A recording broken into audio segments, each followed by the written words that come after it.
Every spring, you start over. Seeds, fertilizer, sweat, repeat. You're not farming, you're subscribing. One oak tree produces 1,000 pounds of food per year for 300 years. One fig tree starts producing in 2 years and doesn't stop for a century. Why doesn't anyone teach you this? Why does every gardening guide start with seeds and never mention trees? Today, we open an archive that goes back 8,000 years. 8 trees, 8 civilizations, and a food security system. The modern world taught you to forget. A tree doesn't need your money. It needs your patience. And that's why no one sells you one. The archive opens 8,000 years ago, in the foothills of what is now eastern Turkey. The air smells of dry stone and warm earth. A woman kneels beside a tree she did not plant. Her mother planted it. Her mother's mother planted it. The figs fall softly into her hands. Dark, sweet, still warm from the sun. This is the oldest cultivated fruit tree on earth. Older than wheat, older than rice, older than the concept of farming itself.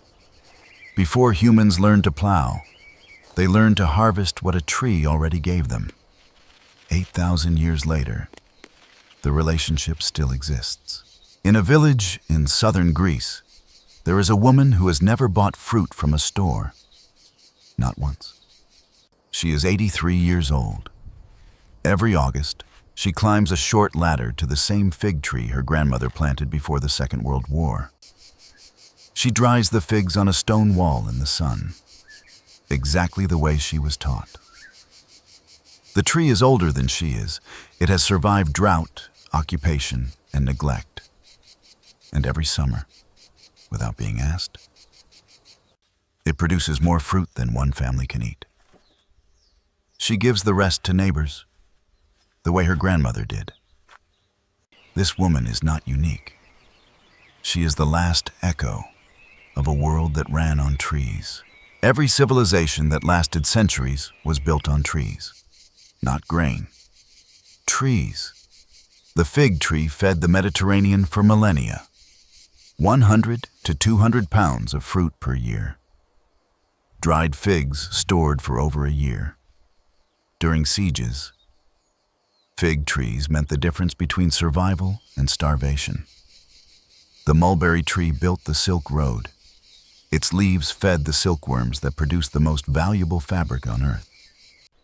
Its fruit fed the traders who carried that fabric across continents. In Afghanistan and Pakistan, dried mulberries are still a staple. 10% protein when dried, sweet enough to replace sugar, durable enough to survive months of travel. The tree that built an empire of commerce didn't do it with military power. It did it with patience. In Appalachia, mountain families called the chestnut the bread tree. 200 to 400 pounds of nuts per year, ground into flour that lasted through winter. For centuries, it was the primary food source for communities too, high in the mountains for grain. And then there is the oak. 500 to 1,000 pounds of acorns per year. 2,000 calories per pound. Indigenous peoples across North America, Europe, and Asia managed oak groves as their primary food production system. Not supplementary. Primary. Carob thrives in drought, poor soil, and neglect. It produces 200 to 400 pounds of pods per year that store for years without processing. The word carat, used to weigh diamonds, comes from carob seeds. Diamonds were measured against a tree. What climate zone do you live in? Drop it in the comments. I'll tell you which of these trees will grow in your backyard. So if trees were this productive, this reliable, this essential, why did we stop planting them? In the 20th century, agriculture changed. Not because trees stopped producing, but because a new system emerged. A system built on annual crops. Annual crops are a subscription. Every spring you buy seeds. Every spring you buy fertilizer. Every spring you buy pesticides. Every spring, someone profits. Trees break that model. You plant once. You harvest for decades. No seeds to sell. No fertilizer to push. No recurring revenue for anyone. Agricultural extension programs, funded largely by the industries that sell seeds and fertilizers, taught farmers to grow annuals.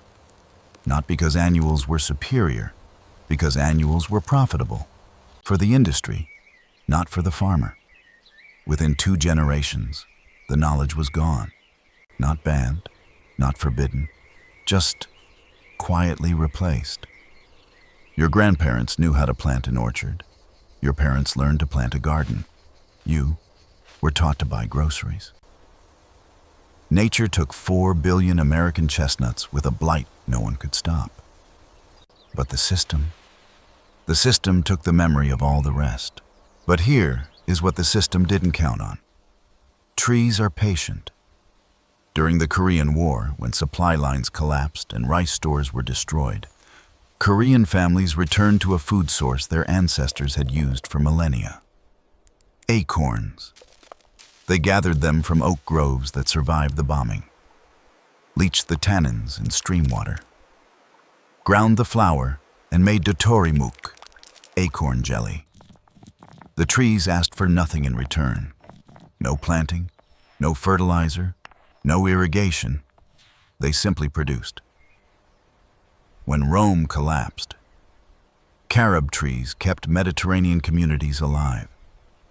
200 to 400 pounds of pods per year. No irrigation, no fertilizer, no empire required.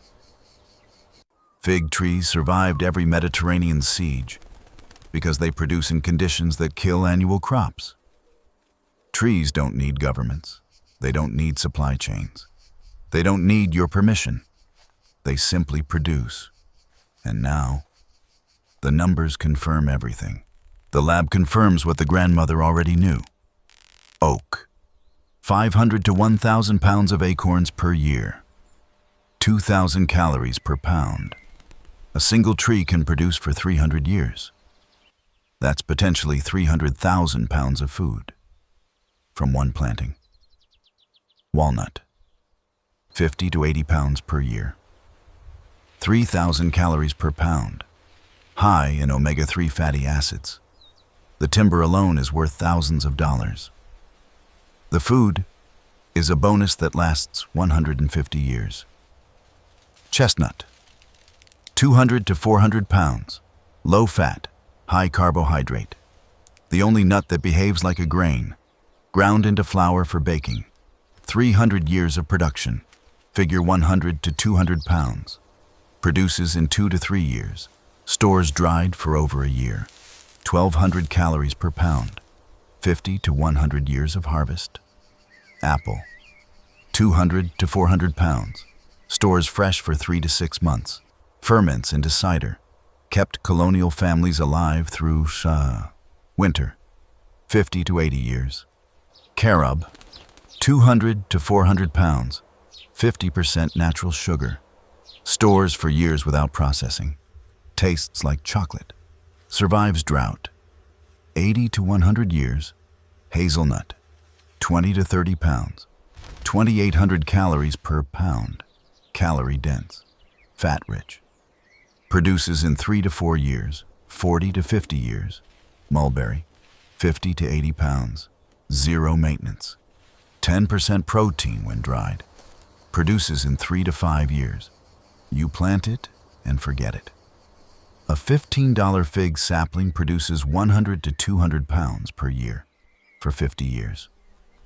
At market prices, that's over $25,000 of fruit from one tree, one purchase. Now the question is, which ones do you plant?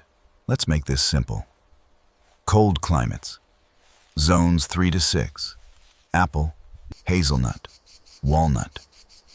These 3 survive winters that kill everything else. Moderate climates. Zones 6 to 8. Add fig, mulberry, and chestnut.